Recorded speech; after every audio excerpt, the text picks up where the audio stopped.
السلام على سيد الأنبياء والمرسلين وعلى آله الطيبين الطاهرين وعلى من تبعهم بإحسان إلى يوم الدين أما بعد بسم الله الرحمن الرحيم وعن عائشة رضي الله تعالى عنها قالت كان رسول الله صلى الله تعالى عليه وسلم يغتسل من الجنابة ثم يستدفئ بي قبل ان اغتسل رواه ابن ماجه وروى الترمذي نحوه.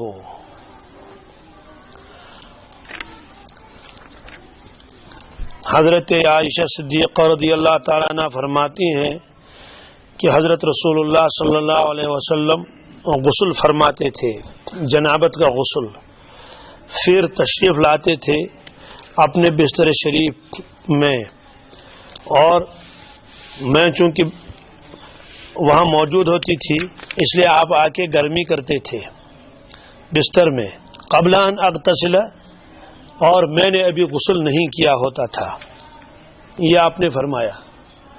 اس سے ایک اہم مسئلہ یہ معلوم ہوا، اور حضرت عائشہ صدیقہ رضی اللہ تعالیٰ عنہ نے یہ مسائل اسی لیے بیان فرمائے تاکہ امت کو یہ مسائل معلوم ہوں.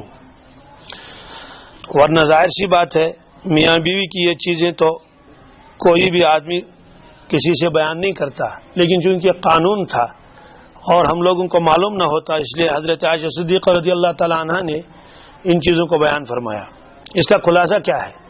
خلاصہ یہ ہے کہ اگر میاں بیوی دونوں پر غسل واجب ہو چکا ہو، اب سوال یہ ہے کہ اگر ایک غسل کر کے آئے اور تب تک دوسرا غسل نہ کرے، جیسے عام طور سے غسل خانوں میں ایسا ہوتا ہے، تو جو غسل کر کے آئے وہ تو پاک ہو کے آ گیا، کیا وہ اس بستر میں داخل ہو سکتا ہے یا نہیں ہو سکتا ہے؟ وہ گرمی کر سکتا ہے؟ نہیں کر سکتا ہے، خاص طور سے جب ٹھنڈی کا موسم ہو. اور پھر دوسری بات یہ ہے کہ اس کا ساتھی جو وہاں ہے تو کیا اس کے بے غسل ہونے کی وجہ سے اس کے اوپر کوئی اثر تو نہیں پڑے گا؟ اس کو کہا جائے گا کہ یہ تو بے غسل ہے، تم تو غسل کر کے آئے.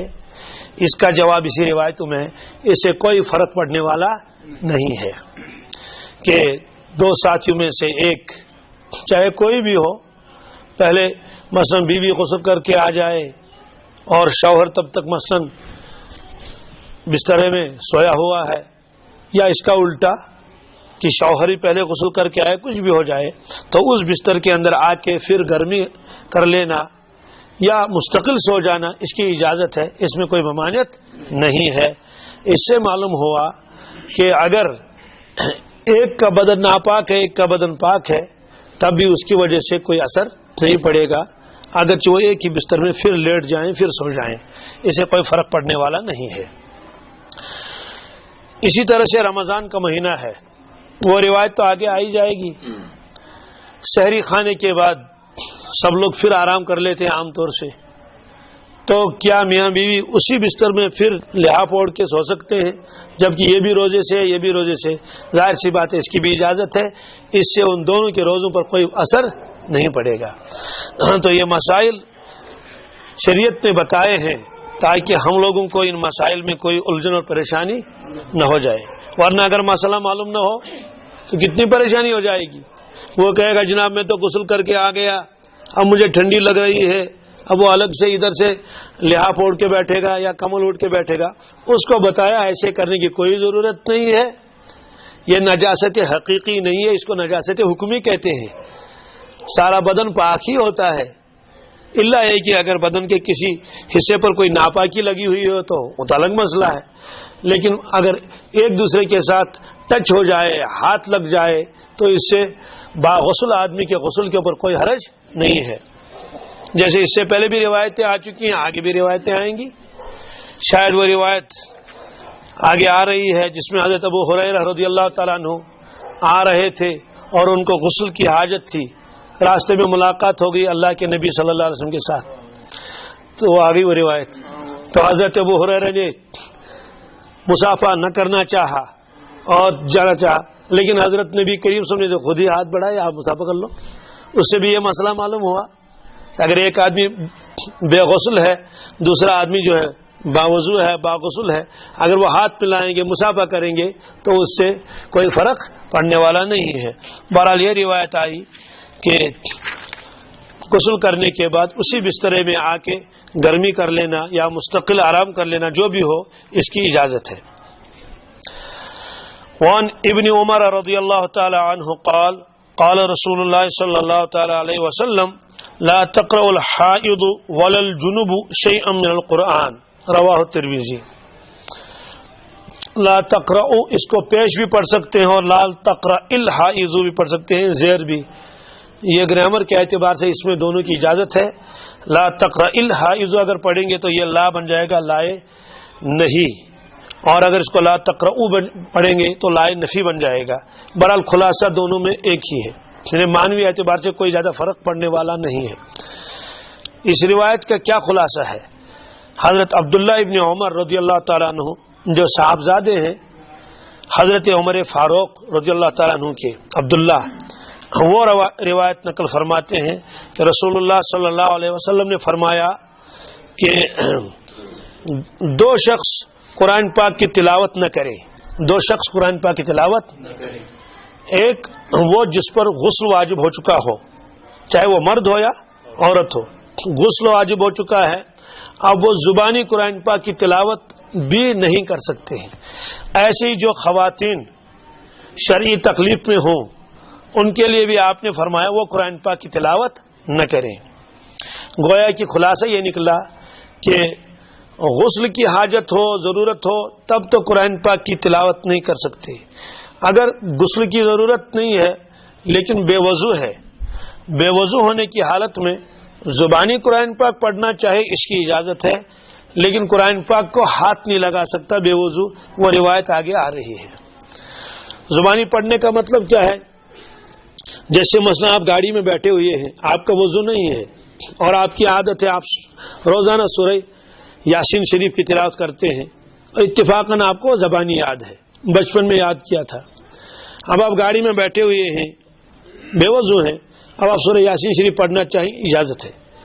آپ نے گاڑی میں ہی سورہ یاسین شریف کی تلاوت کی، یاسین والقرآن الحکیم انک لمن المرسلین، یا اسی طرح قل واللہ احد کی تلاوت کی، یا اسی جمعہ کے دن سورہ کہف پڑھنے کی فضیلت آئی ہے، آپ گاڑی میں ہیں یا اور کہیں ہیں، کوئی گاڑی کا ہونا ضروری نہیں ہے، اور بھی کہیں آپ نے سورہ کہف کی تلاوت کی، ٹھیک ہے۔ یا ایسے ہی سوتے وقت اللہ کے نبی صلی اللہ علیہ وسلم سورہ ملک کی تلاوت فرماتے تھے، اور آیت الکرسی اور چہر کل کی آپ نے مستقل ترغیب دے دی کہ سوتے وقت آیت الکرسی پڑھنی چاہیے، اسے حفاظت رہتی ہے، اور چہر کل وغیرہ، اور اس طرح سے اور دوسری صورتیں۔ تو اس وقت آپ بے وضو ہیں، آپ نے وضو نہیں کیا، تو آپ اپنے بسترے میں آ کے چاہے لیٹے لیٹے ہوں یا چاہے ویسے بیٹھے ہوں، اپنے کمبل وغیرہ لحاف وغیرہ اوڑے ہوئے ہوں، اور آپ اس وقت اسی حال میں زبانی تلاوت کرنا چاہیں سورہ ملک کی، الف لام میم سجدہ کی، اور دوسری صورتوں کی جو بھی ہو، قل واللہ احد وغیرہ، اس کی اجازت ہے۔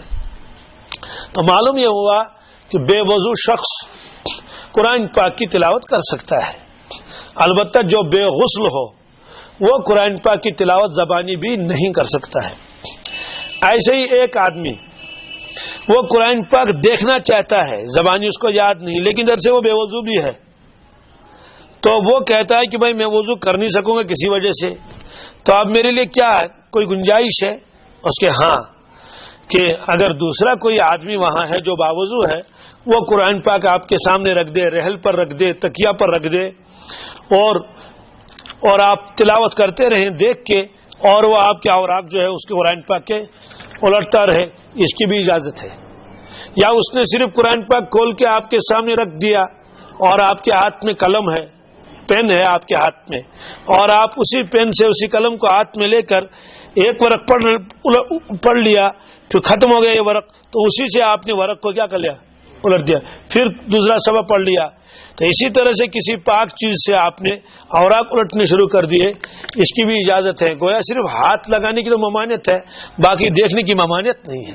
جیسے کھانے کعبہ، طواف آپ کریں گے تو باوضو ہونا ضروری ہے، لیکن اگر آپ صرف دیکھیں گے کھانے کعبہ کو بالفرض، آپ کا وضو نہیں ہے۔ مثلا آپ وہاں خانے کعبہ میں تھے, بیٹھے ہوئے تھے نماز کے انتظار میں, آپ کا وضو ٹوٹ گیا, اب بھیڑ بھاڑ بہت ہے, نماز میں بھی وقت ہے, آپ تھوڑی دیر کے لیے آپ وہاں بیٹھے ہوئے ہیں اور لیکن کعبۃ اللہ کو دیکھ رہے ہیں, تو دیکھنے کی تو اجازت ہے. قرآن پاک آپ کی الماری میں رکھے ہوئے ہیں 5-10, یا لائبریری ہے, آپ بے وضو ہیں, آپ یوں دیکھنا چاہیں قرآن پاک دیکھ سکتے ہیں, یا ایسے اسکرین پر قرآن پاک لکھا ہوا ہے, یا آیت الکرسی دیوار پر لکھی ہوئی ہے, اس کے جو آج وہ آتے ہیں قالین وغیرہ اس پر, یا کسی کاغذ پر, آپ یوں دیکھ سکتے ہیں, دیکھ لے, اور زبانی دیکھ بھی لیا اور پڑھ بھی لیا زبانی, تو اجازت ہے, کوئی ممانعت نہیں ہے. تو اس طرح سے قرآن پاک کی آپ پر دیکھ کر آپ تلاوت کریں گے ایسے, یاسین والقرآن الحکیم انک لمن المرسلین, اجازت ہے, کیونکہ ہاتھ آپ نے نہیں لگایا, تو بس ہاتھ نہ لگائے, تو یہ آپ نے فرمایا. البتہ جو آدمی جنبی ہو, جس پر غسل واجب ہو, تو وہ زبان سے بھی نہیں پڑھ سکتا. دیکھنے میں تو کوئی حرج نہیں ہے, یوں نظر ڈال دی کسی چیز پر بھی, تو ظاہر سی بات ہے دیکھنے کا حکم یہ نہیں ہے. تو یہ آپ نے فرمایا کہ جنبی جو ہو, جس کو غسل کی حاجت ہو, وہ قرآن پاک کی تلاوت نہ کرے, اور اگر عذر کی حالت میں ہے تو وہ قرآن پاک کی تلاوت نہ کرے. یہ مسئلہ پہلے بھی آ گیا کہ بعض خواتین ایسی ہوتی ہیں وہ دعائیں پڑھتی ہیں, مثلا ربنا لا تزغ قلوبنا بعد اذ هديتنا وهب لنا من لدنك رحمة انك انت الوهاب, یہ قرآن پاک کی آیت بھی ہے, لیکن ادھر سے دعا بھی ہے. ایسے ربنا آتنا فی الدنیا حسنۃ وفی الآخرۃ حسنۃ وقنا عذاب النار, یہ دعا بھی ہے اور قرآن پاک کی آیت بھی ہے. ایسے ربنا لا تجعلنا فتنۃ للقوم الظالمین, یہ آیت بھی ہے اور دعا بھی ہے. یا اسی طرح ربنا هب لنا من ازواجنا وذریاتنا قرۃ اعین واجعلنا للمتقین اماما, ظاہر سی بات ہے یہ دعا بھی ہے اور ادھر سے یہ آیت بھی ہے. تو اگر خواتین ان دنوں میں یہ دعائیں پڑھ لیں تو اس کی اجازت ہے, اس کی ممانعت نہیں ہے, کیونکہ نیت کا اس کے ساتھ تعلق ہے, کیونکہ انہوں نے نیت کی ہے دعا کی, کس کی؟ دعا کی نیت کی, تلاوت کی نیت نہیں کی. تو دعا کی نیت سے یہ سارے جو ہے وہ پڑھ سکتے ہیں, یہ ساری دعائیں, اگرچہ قرآن پاک میں بھی ہے. اسی طرح سے ذکر وغیرہ کی تو اجازت ہے کہ جنوبی آدمی اللہ اللہ کرنا چاہے تو کر سکتا ہے, صرف تلاوت کی ممانعت ہے. ایسی یہ جو خواتین ہوتی ہیں وہ ان دنوں میں اللہ اللہ کرنا چاہیے, اجازت ہے.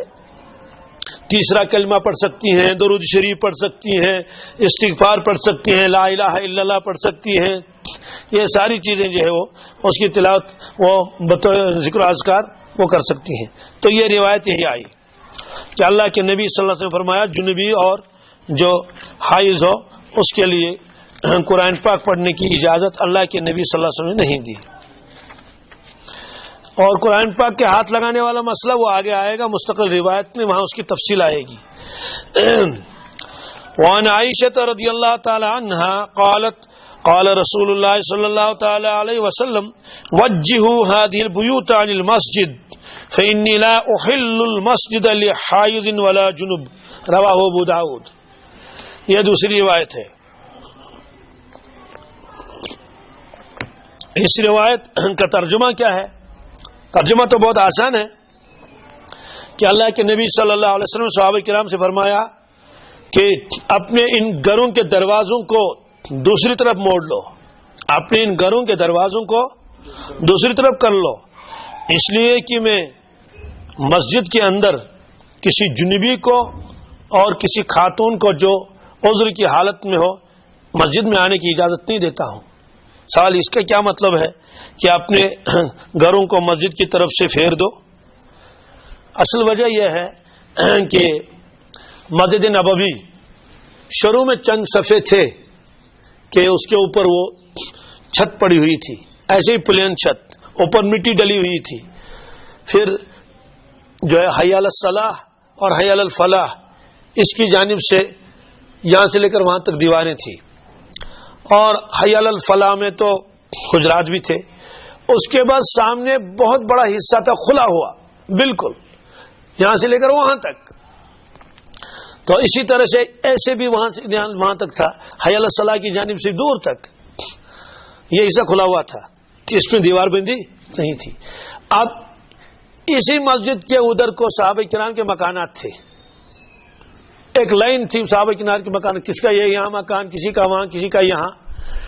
اب چونکہ راستہ بھی یہی تھا، یہ لوگ جب بازار وغیرہ سے آتے تھے تو اسی مسجد پاک کے صحن سے گزر کے اپنے گھروں میں جاتے تھے، چونکہ دروازہ ہی ادھر سے ہے. تو یہ ابتدا میں تھا، دروازے ادھر سے تھے.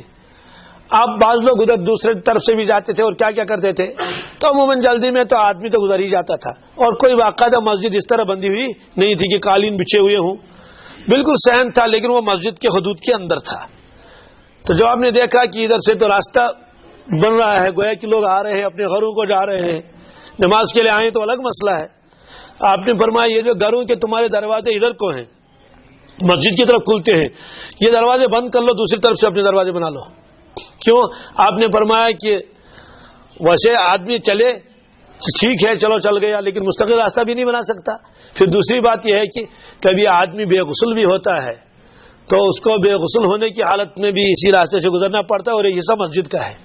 آپ نے فرمایا کہ یہ دروازے بند کر لو ادھر سے، اور ادھر والے دروازے کیا کر لو، کھول دو ادھر سے دروازے، یعنی یہاں سے آمد رفت نہ رہے، بند کر دیا گیا آمد رفت. اس سے معلوم ہوا کہ مسجد کو راستہ بنانا جائز نہیں ہے. مسجد کے اندر سے راستہ بن گیا. اب یہاں تو وہ صورتحال نہیں ہے، لیکن باہر یہ صورتحال ہے. کیا؟ مسجد کا صحن بہت لمبا ہے، یہاں سے لے کر وہاں تک، اور بالکل کھلا ہوا ہے.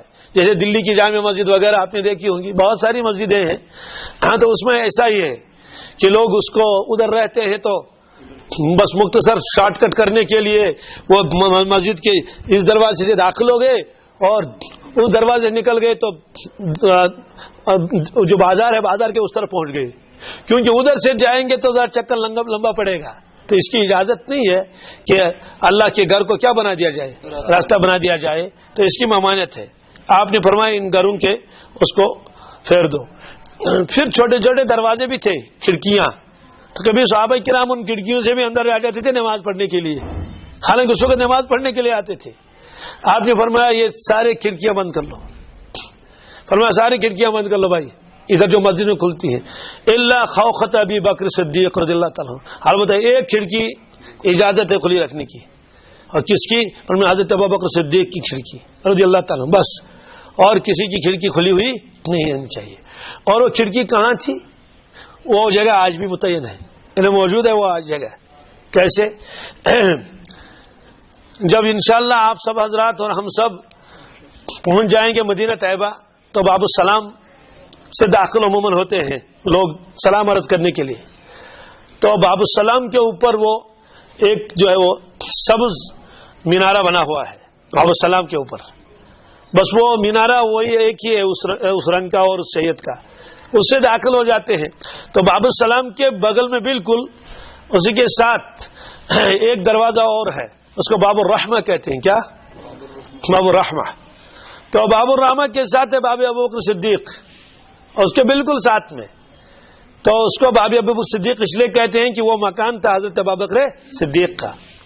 اب جب آپ اندر داخل ہو جائیں گے، اندر داخل ہو گئے دالان کے اندر، پھر اگر آپ واپس پیچھے کو مڑیں گے ایسے جب مڑیں گے تو وہاں روغن سے لکھا ہوا ہے حاضی خوخۃ ابی بکر صدیق رضی اللہ تعالیٰ عنہ. گویا کہ یہ وہ جگہ ہے جہاں کھڑکی بنی ہوئی تھی حضرت ابو بکر صدیق کی. تو وہ آپ نے اجازت دے دی، باقی پھر سب بند کر لو. تو بہرحال اس کا تو یہی ہے کہ آپ نے اصل علت یہاں یہ فرمائی فإنی لا احل المسجد، میں جائز نہیں سمجھتا ہوں، رکھتا ہوں مسجد کو لحائض ولا جنوب، جس آدمی کو غسل کی حاجت ہو اور جو خاتون عذر کی حالت میں ہو ان کو میں مسجد میں آنے کی اجازت نہیں دیتا ہوں. اس سے میں معلوم یہ ہوا کہ مسجد میں یہ حضرات نہیں آ سکتے. ہاں جو حصہ مسجد سے خارج ہو، کیا ہو؟ مسجد سے جو خارج ہو جو حصہ، وہاں اگر یہ حضرات جائیں گے تو کوئی حرج نہیں ہے. جیسے مثلا حمام ہے، شرعی اعتبار سے تو باہر سے تو پوری عمارت کو تو مسجد کہتے ہیں، لیکن اندر جب داخل ہو جاتے ہیں ایک حصہ ہوتا ہے جہاں جوتے نکالتے ہیں، ظاہر سی بات ہے وہ تو مسجد سے خارج ہے. اس کے بعد حمام ہے اور غسل خانے ہیں، وہ حصہ شرعاً مسجد نہیں ہے، وہ مسجد سے خارج ہے. اس لیے وہاں اگر کوئی آدمی جو ہے وہ بے غسل آ کے بیٹھے، وہاں تو آتا ہی بے غسل کہ پھر جو کہ غسل کر لیتے ہیں، تو وہاں اجازت ہے کیونکہ وہ مسجد نہیں. البتہ جو حصہ نماز کے لیے متعین ہو جاتا ہے اور عام طور سے ہماری مسجدوں میں تو وہ حصہ کیا ہوتا ہے؟ الگ رہتا ہے، چاہے بیچ میں کچھ دیوار بندی ہو یا نہ ہو، لیکن کم از کم حدود تو متعین ہوتے ہیں کہ بھائی یہاں تک مسجد ہے، وہاں تک کچھ نہ کچھ چٹائی وغیرہ بچھی رہتی ہے اور سب بندی ہوتی ہے، اس کے بعد وہ والا حصہ ہوتا ہے، درمیان میں کچھ تھوڑی سی ہلکی پھلکی وہ جو کچھ نہ کچھ دیوار بندی ہوتی ہے، تھوڑی سی کہیں وہ اونچائی ہوتی ہے، کچھ بھی ہوتا ہے، بہرحال تو سب لوگوں کو معلوم ہے کہ یہ حصہ مسجد کا، وہ حصہ حمام کا ہے. اور ہمارے یہاں تو حمام پہچاننا کوئی مشکل بھی نہیں کیونکہ اس میں تو پتھر وغیرہ لگے رہتے ہیں، تو وہ حصہ مسجد سے خارج ہے. اس لیے اگر مسجد خالی ہے اور آپ نے حمام میں نماز پڑھ لی، حمام میں نماز، مسجد خالی ہے، تو آپ کی نماز صحیح نہیں ہوگی، مکروہ ہو جائے گی. کیا ہو جائے گی؟ مکروہ. کیوں ہو جائے گی؟ مکروہ اس لیے ہو جائے گی مسجد تو اندر کھلی ہوئی ہے. یا بعض لوگ جو ہے سردیوں میں وہی حمام میں نماز پڑھ لیتے ہیں، نیچے والی منزل بھر گئی، اب انہوں نے نماز پڑھ لی، اوپر والا حصہ کیا ہے؟ خالی ہے، تو ثواب میں کمی ہوتی ہے، نماز تو ادا ہو جاتی ہے. اور اگر درمیان میں جگہ بھی رہے تب تو اور کراہت ہو جائے گی، اس لیے کہ اتصال نہیں رہا. مسجد کے اندر 4-5 صفحے کیا تھے؟ خالی تھے، اور انہوں نے وہی جماعت کھڑی کر لی. امام تو ہے کہاں؟ مسجد میں، اور وہ انہوں نے صف کہاں بندھا باندھی؟ حمام میں باندھی صف. اگرچہ مسجد مکانی واحد ہے تو لیکن بہرحال یہ ہے کہ ان کو چاہیے کہ مسجد میں آ جائیں، اور اگر مسجد بھر گئی ہے تو اوپر والی منزل میں چلے جائیں کہ اوپر والی منزل مسجد ہے اور وہ حمام مسجد نہیں ہے. لیکن اگر نیچے والا حصہ بھر گیا پھر بھی حمام میں لوگ نماز پڑھتے ہیں، نماز تو ہو جاتی ہے لیکن مسجد کا ثواب نہیں ملے گا. ہی سوال کیوں؟ اسے کہ مسجد اوپر اٹھی کھلی ہوئی ہے. اچھا اگر اوپر مسجد بھر گئی تب تو بالکل مسجد کا بھی ثواب مل جائے گا، چاہے وہ راستے میں نماز کیوں نہ پڑھ لیں. تو بہرحال تو مسجد کا حکم الگ ہے اور حمام کا حکم الگ ہے. حمام میں اب مسئلہ ہے کہ نماز آئے گی یا نہیں آئے گی، یہ ایک مستقل مسئلہ ہے. یہاں کشمیری تو بہت پتہ نہیں کیا کیا جھگڑے اور لڑائی کرنے پر تیار ہو جاتے ہیں. حمام جو ہے نا، حمام کتابوں میں لکھا ہے کہ حمام میں نماز جائز نہیں ہے، کتابوں میں لکھا ہے، لیکن وہ حمام یہ ہمارا حمام نہیں ہے، وہ غسل خانہ مراد ہے. وہاں بہت سارے ملکوں میں اب بھی ہے. کیا ہے؟ بیچ میں ایک حوض ہے، پانی کا بڑا حوض ہے، اس میں پانی گرم رہتا ہے، پھر کنارے کناروں پر یہاں سے لے کر وہاں تک وہ پتھر لگے ہوئے ہیں دونوں طرف. وہ حمام میں جاتے تھے وہ لوگ، وہاں نہاتے تھے، نہانے کے بعد وہاں کپڑے وغیرہ لگاتے رہتے تھے یا صابن وابن لگاتے تھے. وہ ہے حمام کا، اس میں نماز جائز نہیں ہے. اسی حمام کے بارے میں حضرت عائشہ صدیقہ رضی اللہ تعالیٰ عنہ نے فرمایا کہ مرنا بہتر ہے لیکن حمام میں جانا بہتر. تو ظاہر سی بات ہے وہی حمام مراد نہیں، اس کو عربی میں صفہ کہتے ہیں. کیا؟ یہ صفتن ہے، ایک چبوترا سا ہے. تو یہاں نماز پڑھنے میں کوئی حرج نہیں ہے، وہ تو وہاں ممانعت ہے کیونکہ وہ گندا بھی ہوتا ہے اور وہ گیلا بھی ہوتا ہے، وہ ہے. لیکن ترجمے کرنے والوں پر اللہ رحم فرمائے، انہوں نے حمام کا ترجمہ کیا کیا؟ حمام کر لیا اور یہاں مسائل کھڑے ہو گئے. یہ جو یہ حمام ہے اس میں نماز بلا کراہت جائز ہے. مثلا ایک آدمی سنتیں وہاں پڑھنا چاہے سردی کی وجہ سے، اجازت ہے، اگرچہ مسجد میں پڑھنا افضل ہے لیکن وہاں بھی نماز پڑھ سکتا ہے. یا ایسے ہی مسجد میں جماعت ہو چکی ہے، 2-4 آدمی اور آ گئے، اب وہ دوسری جماعت پڑھنا چاہتے ہیں تو جماعت ثانی مکروہ ہے. اس بستی کے جو رہنے والے ہیں وہ اسی مسجد میں دوسری جماعت قائم کریں، اس کی کراہت ہے، اجازت نہیں. اس لیے کہ وہ تو پھر تو پہلی والی جماعت کا تو گویا کہ وہ کوئی افادت ہی نہیں رہے گی. 1:30 بجے جماعت ہوئی تھی، کوئی 1:45 بجے آ گیا، کوئی 2 بجے آیا، کوئی 2:15 بجے آیا، کوئی 2:30 بجے آ گیا. مستقل 4-4 6-6 8-8 آدمی نے جماعتیں بنا لی، بس ٹولیاں بن گئی. وہ جو مسجد میں میقات الصلاۃ لگا ہوا ہے اور مسجد میں گھڑی لگی ہوئی ہے اور یہ ساری چیزیں تو بیکار ہو جائیں گی. تو اس طرح سے فرمایا کہ بھائی دوسری جماعت نہیں کر سکتے، تاکہ دوسرے دن یہ دنیا کے کام چھوڑے اور وقت پر آئے، کیا کرے؟ پہلے جماعت پڑھ لے. اس لیے کہ اذان تو اسی لیے ہوتی ہے نا، اذان جو ہوتی ہے وہ پہلی والی جماعت کے لیے ہوتی ہے، دوسری والی جماعت کے لیے نہیں.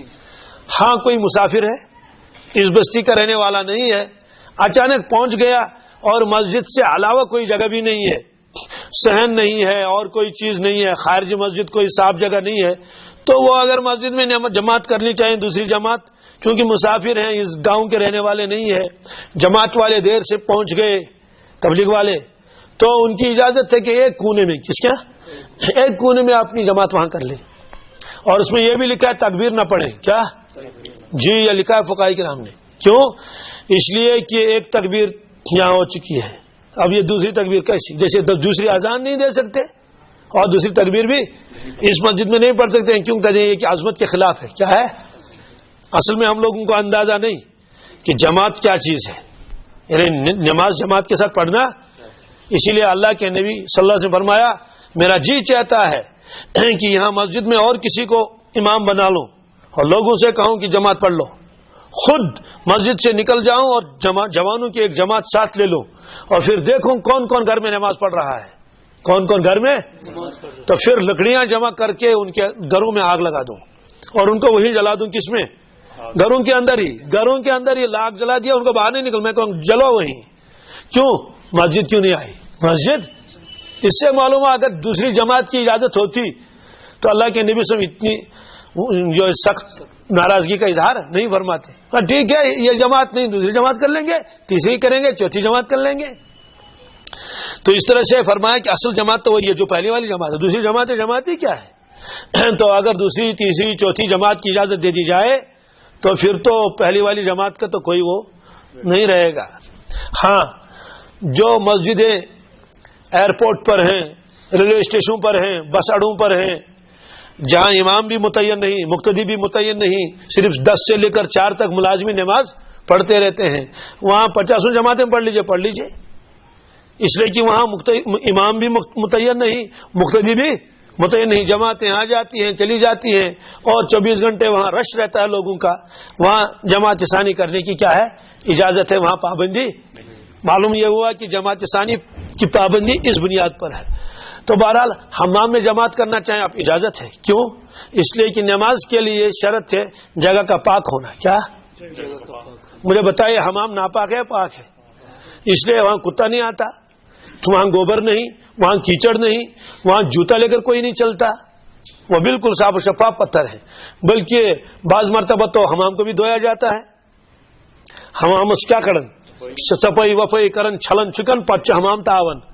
اور کبھی کسی کو بھی آپ نے وہاں نہیں دیکھا تھوک کوئی نہیں ڈالتا ہے، ناک وہاں کوئی صاف نہیں کرتا. اب آپ کہیں گے جناب بے غسل آدمی تو آتے ہیں، وہاں کیا آتے ہیں؟ آ کے بیٹھ جاتے ہیں. تو اس کی وجہ سے وہ زمین ناپاک نہیں ہوگی. جیسے ہمارے گھر ناپاک نہیں ہوتے، ہمارا بستر ناپاک نہیں ہوتا، ہمارے جوتے ناپاک نہیں ہوتے، کیونکہ نجاست حکمی ہے، نجاست حقیقی نہیں ہے. ہاں نجاست حقیقی کہیں بھی لگ جائے، جیسے گوبر لگ جائے اور گندگی لگ جائے تو وہ چیز ناپاک ہوگی. لیکن بے وضو آدمی کسی چیز کو ہاتھ لگائے تو گلاس ناپاک ہو جائے گا کیا؟ بے غسل آدمی گلاس کو ہاتھ لگائے تو گلاس ناپاک ہو جائے گا کیا؟ بے غسل آدمی کا پاؤں کسی چیز کے اوپر پڑ جائے وہ چیز ناپاک تو نہیں ہوگی. تو بے غسل آدمی آ کے بیٹھ گیا حمام میں، حمام ناپاک کیسے ہو جائے گا؟ حمام پاک ہی رہے گا. اب سوال یہ ہے کہ اگر وہ زیادہ گرم ہے، کیا ہے؟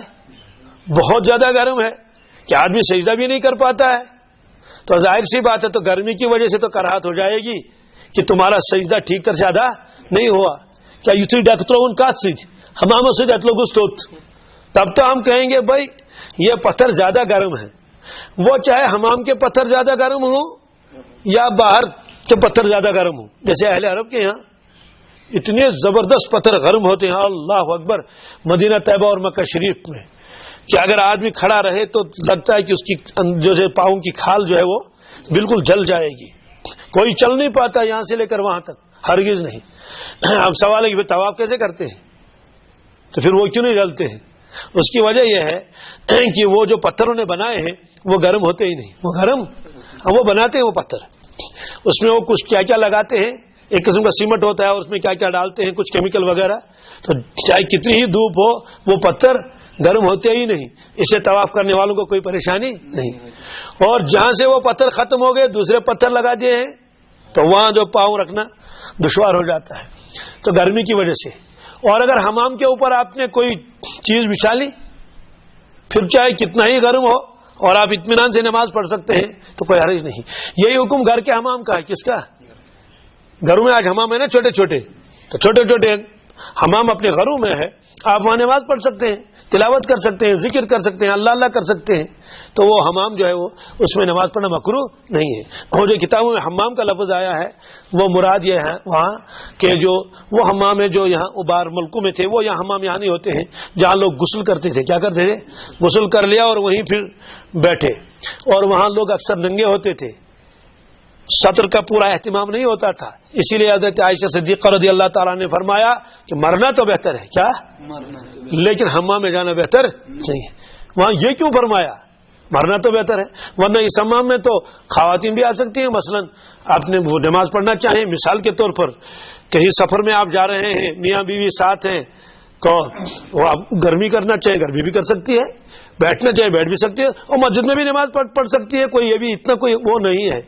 ہماری خواتین تو ڈرتی ہیں بیچاری مسجد میں آنے سے، ایک تو ہے کہ ان کو دعوت دی جائے آ جاؤ جماعت کر لو، اس کی تو اجازت نہیں ہے، وہ اپنے گھروں میں پڑھ لیں، لیکن سفر میں ہیں آپ، سری نگر گئے ہیں آپ، اسلام آباد گئے ہیں، کہیں گئے ہیں، نماز کا وقت آیا ہے تو اس میں جو ہے وہ کہتے بقت پڑھ نماز میں، آپ تو مسجد میں داخل ہوئے، ایسا لگتا ہے جیسے نعوذ باللہ من ذالک کوئی بڑا گناہ کبیرہ کیا ہے۔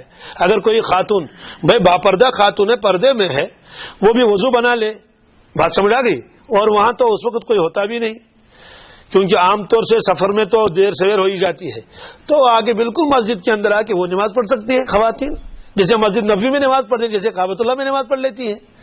تو خلاصہ یہ ہے کہ حمام اگرچہ خارج مسجد ہے، مسجد سے الگ ہے، تو لیکن نماز اس میں آ جائے گی، اور جنوبی وہاں بے وضو بے غسل رہ سکتا ہے۔ اب رہا مسئلہ بے وضو ہونے کا، کس کا؟ بے وضو مسجد میں آ سکتا ہے یا نہیں آ سکتا ہے؟ دیکھو بے غسل کی تو پابندی لگا دی گئی، بے وضو مسجد میں آ سکتا ہے، لیکن پھر تو سارے کے سارے بے وضو آ جائیں گے، اور یہ اللہ کا پاک گھر ہے کہ نہیں؟ ظاہر سی بات ہے، حکم تو یہی ہے کہ بھائی بے وضو مسجد میں نہیں آنا چاہیے، اچھا نہیں ہے، کیا ہاں۔ اسی طرح سے مثلا بے وضو آدمی کو مسجد میں آنے کی دشواری وہ ضرورت پیش آ گئی، کیسے؟ مسجد کا منتظم ہے، حمامی ہے، کھڑکیاں ساری بند کرنی ہے، کھلی رہ گئی ہیں، پنکھے کھلے رہ گئے ہیں، لائٹ بند کرنی ہے، اب وہ بے وضو ہے، تو اس کام کے لیے مسجد کے اندر داخل ہو جائے اور جلدی سے اپنے سب کھڑکیاں بند کر لے اور لائٹیں بند کر لے، اتنی کی تو اجازت ہے، وہ نکل گیا باہر، کیونکہ وہ بے غسل نہیں ہے۔ لیکن مستقل آ کے بیٹھے کہ میں مسجد میں بیان ہو رہا ہے، تعلیم ہو رہی ہے، میں بے وضو آ کے بیٹھ جاؤں گا، اس کی اجازت نہیں ہے۔ جیسے تبلیغ والے ہیں نا، چونکہ 24 گھنٹے ان کا کہاں رہنا پڑتا ہے، ان کے لیے ہے کہ وہ وضو کر کے آ جائیں پھر مسجد میں بیٹھیں۔ لیکن اگر کوئی ایسا ہے اس کا وضو ہی نہیں ٹھہرتا بیچارے کا، ہر 5 منٹ کے بعد وضو ٹوٹ جاتا ہے، ہر 5 منٹ کے بعد وضو ٹوٹ جاتا ہے، تو وہ تعلیم میں بیٹھے گا کیسے؟ تو معذور ہے، وہ اس کی اجازت ہے، اس کی کہ ٹھیک ہے آپ نے وضو بنا لیا، آ کے آپ بیٹھ مسجد میں آپ بیٹھ سکتے ہیں، اگر کسی اعتبار سے اس کا وضو ٹوٹ گیا تو بہرحال یہ ہے کہ جنوبی کسی بھی حالت میں مسجد میں داخل نہیں ہو سکتا، اور اسی طرح سے وہ خواتین جن کو شرعی تکلیف ہو۔ ایسے ہی کعبۃ اللہ کے اندر ہے، حج کو گئی ہیں خواتین، عمرہ کرنے کے لیے گئی ہیں، اب طواف تو نہیں کر سکتی، مسجد حرام کے اندر بھی داخل نہیں ہو سکتی، لیکن جو باہر والا ایریا ہے، صحن ہے، اس میں جانے میں کوئی ممانعت، اگرچہ وہ مسجد ہی کے ساتھ جڑا ہوا ہے، صحن ہے، لیکن مسجد کے حدود سے وہ باہر ہے۔ ایسے روضہ پاک کو دیکھ سکتے ہیں، وہاں صحن باہر بہت وسیع ہے، لیکن وہ مسجد سے خارج ہے، کیا ہے؟ یہ خارجی مسجد ہے، تو وہاں بے غسل ہو کوئی، وہ اس حالت میں ہو کوئی خواتین، وہ دیکھنا چاہے دیکھ سکتی ہیں، کیونکہ حدود وہ مسجد کے نہیں ہیں۔ البتہ جہاں سے مسجد کے حدود شروع ہوتے ہیں وہاں وہ اندر داخل نہیں ہو سکتا ہے۔ تو بہرحال یہ آیا، آپ نے فرمایا کہ اپنے گھروں کے دروازوں کو دوسری طرف کر لو، کیونکہ اجازت نہیں ہے کہ بے غسل آدمی اور جو عذر میں ہو خواتین وہ نہیں آ سکتی ہیں مسجد میں۔ یہ روایت ہو گئی۔ دوسری روایت ہے، وعن علی رضی اللہ تعالی عنہ قال قال رسول اللہ صلی اللہ تعالی علیہ وسلم لا تدخل الملائکۃ بیتا فیہ صورۃ ولا کلب ولا جنب، رواہ ابو داؤد والنسائی۔ یہ روایت بھی بہت اہم ہے، روایتیں تو ساری ہی اہم ہیں۔ کیا؟ حضرت علی رضی اللہ تعالیٰ عنہ فرماتے ہیں رسول اللہ صلی اللہ علیہ وسلم نے فرمایا کہ لا تدخل الملائکۃ بیتا فیہ سورۃ ولا کلب ولا جنب، رحمت کے فرشتے اس گھر میں داخل نہیں ہوتے ہیں. کس گھر میں؟ جس میں تصویر لٹکی ہوئی ہو. کیا ہو؟ اور جس میں کتا ہو اور جس میں کوئی جنبی ہو. گویا رحمت کے فرشتے نہیں جاتے ہیں، باقی فرشتے جو جائیں گے رحمت کے فرشتے. ایک تو وہ گھر جس میں تصویر ہو. تصویر سے کیا تصویر مراد ہے؟ کون سی تصویر مراد ہے؟ تصویر سے مراد ہے ذی روح تصویر، جاندار تصویر. جیسے آج نے کبوتر کی تصویر لٹکا رکھی ہے، ادھر شیر بنا ہوا ہے، ادھر آپ کی اپنی تصویر لٹکی ہوئی ہے. تو یہ تصویریں جس گھر میں ہوں رحمت کے فرشتے وہاں داخل نہیں ہوتے ہیں. لیکن اگر بے جان ہے، مثلا کوئی عمارت ہے، مسجد پاک کا فوٹو ہے، خانہ کعبہ ہے، مسجد نبوی کی تصویر ہے، اور اسی طرح سے اور کیلنڈر پر کوئی مسجد بنی ہوئی ہے، یا اسی طرح سے کوئی گرینری سینری ہے، کوئی درخت ہے، کوئی آبشار ہے، تو یہ فوٹو اگر لگے ہوئے ہیں تو وہ اس ممانعت میں داخل نہیں ہے.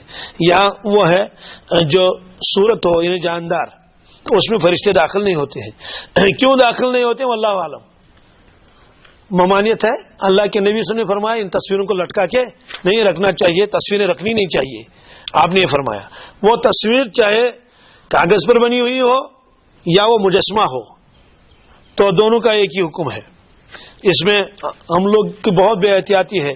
جس گھر میں دیکھیں گے تو وہ شو الماری بنی ہوئی ہوتی ہے، 8-10 تصویریں تو اس میں ہوتی ہیں، بچوں کی تصویریں اور نقلی تصویریں اور کیا کیا.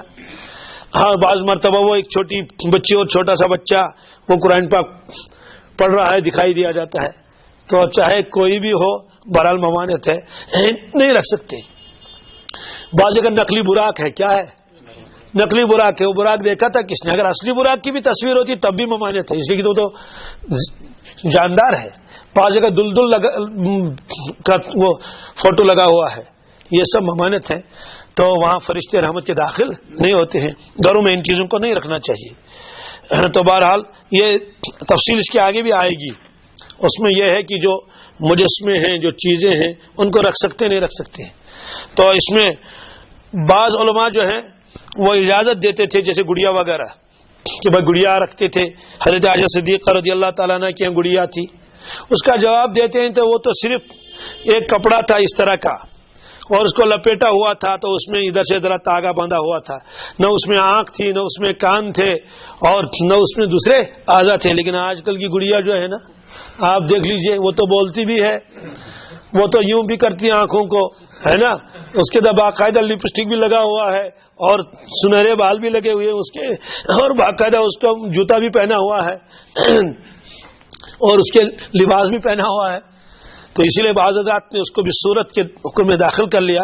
فرمایا اس کی بھی ممانعت ہے، کیونکہ یہ بالکل انسان کے ساتھ کیا ہے، ملتی جلتی شکل ہے. ایسے ہی کہیں کبوتر کی شکل ہے، کہیں اونٹ کی شکل ہے، کہیں اس کی وہ جو حدیثوں میں آتا ہے گڑیا، تو اس کی گڑیا کی یہی کہ وہ ایک کپڑا تھا، تو اس میں کوئی اس کے اعضا نمایاں نہیں تھے. تو اس لیے خاص طور سے بر صغیر کے علماء اس پر بھی پابندی لگاتے ہیں. ایک مرتبہ وہاں لکھنؤ میں ایک سیمینار ہوا تھا کہ مصر کے علماء بھی اس میں آئے تھے، پورے دنیا کے. وہ کہتے تھے کہ حدیث پاک میں جو ممانعت ہے فوٹو کی، وہ تو تمثال ہے. تمثال کے معنی مجسمہ، اسٹیچو. تو یہ تصویر جو ہے یہ اس میں داخل نہیں ہے. اس پر بحث تھی، سیمینار تھا، سارے لوگ اپنے مقالے لکھ کر لائے تھے. ہمارے ایک استاد بھی اس میں تھے.